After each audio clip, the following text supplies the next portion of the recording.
வணக்கம். நாம daily use பண்ற ஆப்ஸ்க்கு பின்னாடி இருக்கிற ஒரு பெரிய ரகசியத்தை பத்தி தான் இன்னைக்கு பார்க்க போறோம். அது பேர் தான் க்ளீன் கோட்.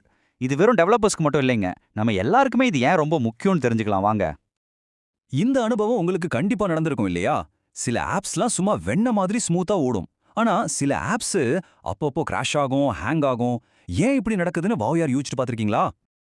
இதுக்கு டெவலப்பர்ஸ் வச்சிருக்கிற பேரு தான் ஸ்பெகட்டி கோடு. ஆமா, நாம சாப்பிட ஸ்பெகட்டி தான்.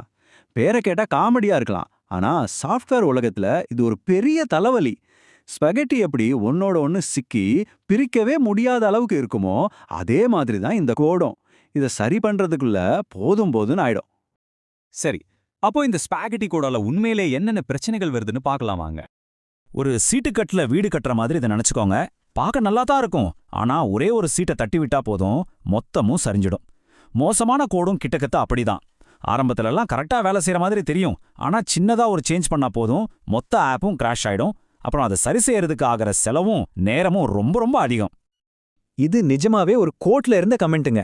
ஒரு டெவலப்பர் என்ன எழுதியிருக்காருன்னா, இங்க அப்பப்போ பூஜ்யத்தால வகுக்கிற ஒரு எரர் வருது, ஆனா அது ஏன்னு எனக்கு தெரியல. என்னது, ஒரு பிரச்சனை இருக்கு, ஆனா அது ஏன்னு எனக்கே தெரியலன்னு அவரே சொல்றாருன்னா, அந்த சாஃப்ட்வேரோட நிலைமையை யோசிச்சு பாருங்க. இது ஒரு பெரிய ரெட் சிக்னல் மாதிரி. சரி, பேட் கோட்னா என்னன்னு ஒரு ஐடியா கிடைச்சிருக்கும். இப்போ ஒரு நல்ல கோடுக்கும் ஒரு மோசமான கோடுக்கும் என்னதான் வித்தியாசம்னு கொஞ்சம் தெளிவா பார்க்கலாம். மோசமான கோட்ல கிளாஸ்னு ஒன்று இருக்கும். அது எல்லா வேலையும் அதுவே பார்க்க முயற்சி பண்ணும். டெவலப்பர்ஸ் இதை செல்லமா காட் ஆப்ஜெக்ட்னு சொல்லுவாங்க. எல்லா சக்தியும் தாங்கிட்ட இருக்குன்னு நினைச்சுக்கிட்டு கடைசியில எந்த வேலையுமே சரியா செய்யாது. ஆனா ஒரு நல்ல கோட்ல ஒவ்வொரு கிளாஸுக்கும் ஒரே ஒரு வேலை தான், சிம்பிளா தெளிவா இருக்கும். கிளாஸ் மாதிரியே தான் மெத்தட்களும். ஒரு நல்ல கோட்ங்கிறது ஒரு டூல் பாக்ஸ் மாதிரி. ஒவ்வொரு டூலுக்கும் ஒரு ஸ்பெசிஃபிக்கான வேலை இருக்கு இல்லையா? ஒரு ஸ்க்ரூ டிரைவர் சுத்தியல் வேலையை செய்யாது. அதே மாதிரி ஒவ்வொரு மெத்தடும் ஒரே ஒரு வேலையை மட்டும் செஞ்சா போதும். அப்போதான் அதை புரிஞ்சுக்கிறதும் யூஸ் பண்றதும் ரொம்ப ஈஸி. அடுத்ததா டைட்லி கப்பிள்டு கோட். இது ஃபெவிக்விக் போட்டு ஒட்டின ஒரு பொம்மை மாதிரி. ஒரு கையை மட்டும் மாத்தணும்னு நினைச்சா மொத்த பொம்மையுமே உடஞ்சிடும். ஆனா லூஸ்லி கப்பிள்டு கோட் அப்படி இல்லை. அது லெகோ பிளாக்ஸ் மாதிரி. ஒரு பிளாக்கை ஈஸியா எடுத்துட்டு அதுக்கு பதிலா இன்னொரு பிளாக்கை வைக்கலாம். மத்த எந்த பகுதியும் டிஸ்டர்ப் ஆகாது. அப்டேட் பண்றதுக்கு இது ரொம்ப வசதியா இருக்கும். இப்போ இந்த பேரை பாருங்க, இரிடிக்ஸ். இதை பார்த்தா உங்களுக்கு என்ன புரியுது? ஒண்ணுமே புரியாது. ஆனா அதுவே ஹியூமன் ரிசோர்ஸ் இண்டெக்ஸ்னு இருந்தா, ஓ, இது ஹியூமன் ரிசோர்ஸ் சம்மந்தப்பட்டதுன்னு டக்குன்னு புரியுது இல்லையா? ஒரு நல்ல கோட் நாம படிக்கிற ஒரு கதை புத்தகம் மாதிரி இருக்கணும். அது என்ன செய்யுதுன்னு அதுவே நமக்கு புரிய வைக்கணும். ஓகே, நல்ல கோட்னா இப்படிதான் இருக்கணும்னு பார்த்துட்டோம். ஆனா அதை எழுதுறதுக்கு சில முக்கியமான கொள்கைகள், அதாவது பிரின்சிபல்ஸ் இருக்கு. அதென்னன்னு இப்ப பார்க்கலாம். முதலாவது கிஸ், அதாவது கீப் இட் சிம்பிள் ஸ்டூபிட்.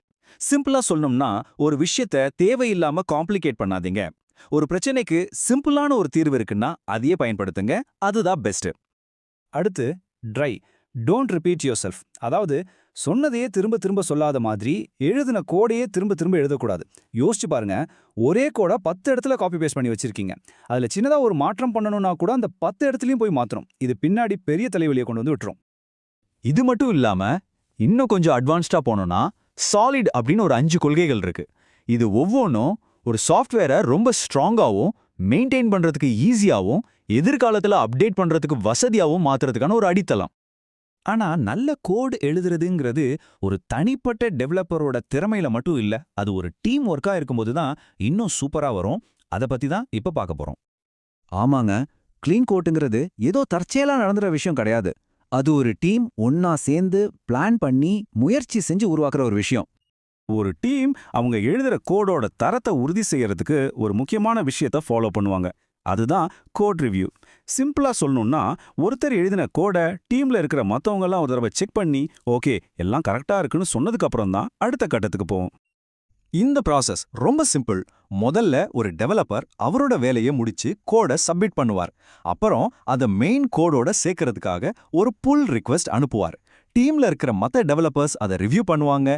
எல்லாம் சரியா இருந்தா அப்ரூவ் பண்ணுவாங்க. அதுக்கப்புறம் தான் அந்த கோட் மெயின் ப்ராஜெக்டோட சேரும்.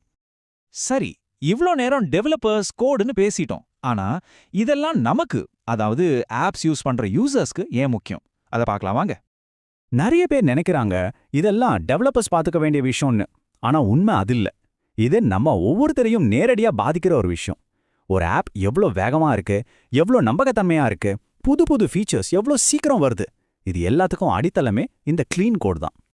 அப்போ க்ளீன் கோடால நமக்கு என்னதான் லாபம்? முதல்ல நம்மள கடுப்பேத்துற பக்ஸ், அதாவது பிழைகள் குறையும். ரெண்டாவது, புது புது அப்டேட்ஸ் ஃபீச்சர்ஸ் எல்லாம் ரொம்ப வேகமா கிடைக்கும். மூணாவது, கம்பெனிகளுக்கு மெயின்டெனன்ஸ் செலவு கம்மியாகும். முக்கியமா நாம யூஸ் பண்ற ஆப்ஸ் ரொம்ப ஸ்டேபிளாவும் நம்பகத்தன்மையோடும் இருக்கும். திடீர்னு கிராஷ் ஆகாது. அதனால அடுத்த தடவை நீங்க ஒரு ஆப்பை யூஸ் பண்ணும்போது அது எந்த பிரச்சனையும் இல்லாம ரொம்ப ஸ்மூத்தா வேலை செஞ்சா ஒரு நிமிஷம் யோசிச்சு பாருங்க. அந்த ஸ்கிரீனுக்கு பின்னாடி நம்ம கண்ணுக்கு தெரியாம ரொம்ப நேர்த்தியா ஒரு விஷயம் வேலை செஞ்சுக்கிட்டு இருக்கு. அதுதான் க்ளீன் கோடு. அந்த மறைக்கப்பட்ட உழைப்பு தான் நம்மளோட இந்த டிஜிட்டல் உலக அனுபவத்தை ரொம்ப எளிமையாவும் இனிமையாவும் மாத்திட்டு இருக்கு.